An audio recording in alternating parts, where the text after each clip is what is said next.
वफाकी वज़ारतों और महकमों में ई ऑफिस के नफाज में अहम पेशरफ्त सामने आई है। वज़ीर IT शज़ा फातिमा ख्वाजा ने दावा किया है कि वफाकी हुकूमत ने एक साल में ई ऑफिस से 9.5 अरब रुपए तक की बचत कर ली है। स्टेशनरी, कागज़ और दीगर सामान में नुमाया कमी से बचत मुमकिन हुई। वफाकी सतह पर 100% ई ऑफिस सिस्टम नाफिज और तमाम काम मुकम्मल तौर पर पेपरलेस कर दिए गए हैं।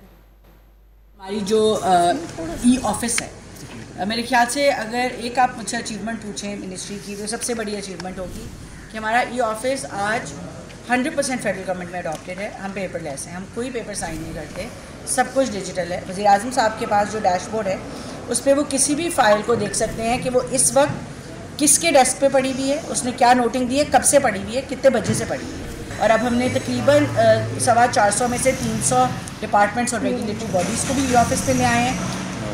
एक अंदाज़ा ये है कि एक साल में जो ई ऑफिस अडॉप्शन हुई है तकरीबन 9.5 से 9.5 अरब रुपए की सेविंग